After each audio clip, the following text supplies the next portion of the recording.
कहानी प्रकृति का आभार। दास्तान प्रारंभ। बहुत समय पहले हिमालय की तलहटी में सुदर्शनपुर नामक एक गांव था। ये गांव अपने हरे भरे जंगल, बहती नदियों और अनमोल वन्य जीवों के लिए प्रसिद्ध था। गांव वाले अपनी आजीविका के लिए जंगल पर निर्भर थे, लेकिन समय के साथ उनकी लालच बढ़ने लगी। उन्होंने जंगल के पेड़ काटने शुरू कर दिए, जिससे जानवरों का जीवन संकट में पड़ गया। गांव के पास एक घना जंगल था। वहां हिरण, बाघ, बंदर, तोते और हाथी जैसे कई जानवर रहते थे। इन जानवरों का राजा एक समझदार और अनुभवी शेर राजधीर था। समस्या की शुरुआत गांव वालों की बढ़ती जरूरतों के कारण जंगल तेजी से कटने लगा।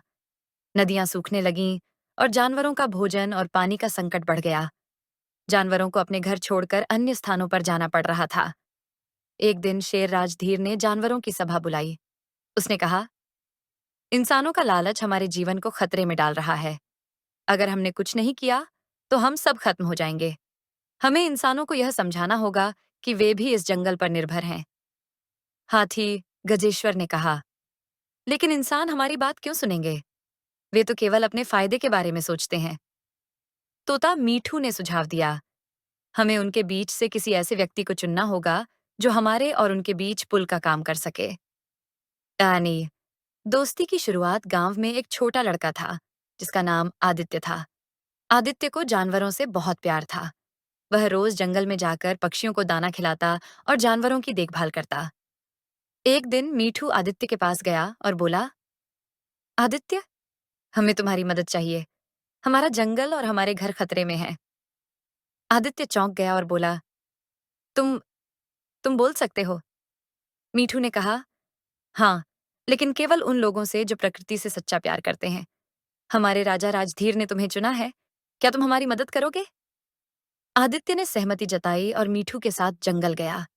वहां उसने राजधीर और अन्य जानवरों से मुलाकात की। उन्होंने आदित्य को अपनी समस्याओं के बारे में बताया। आदित्य का मिशन आदित्य ने गांव वालों से बात करने की ठानी। वह गांव के मुखिया के पास गया और बोला, जंगल हमारा सबसे बड़ा साथी है। अगर हम इसे खत्म करेंगे तो हमारी फसलें भी खराब हो जाएंगी, नदियां सूख जाएंगी और हम भूखे मर जाएंगे।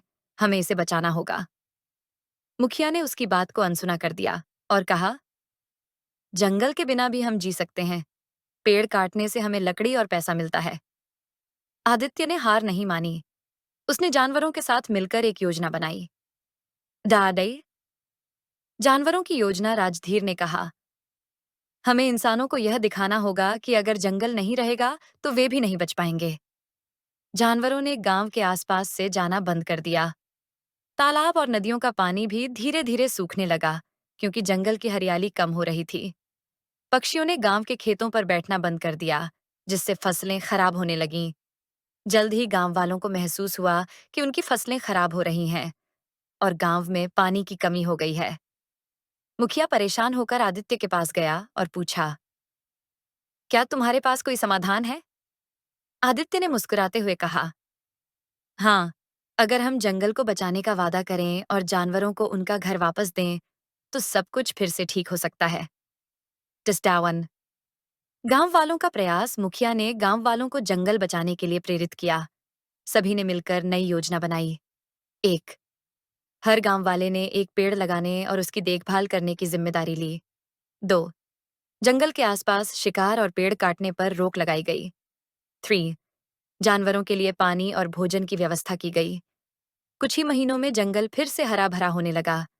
नदियों में पानी लौट आया और फसलें भी अच्छी होने लगीं। जानवरों ने भी इंसानों पर भरोसा करना शुरू कर दिया।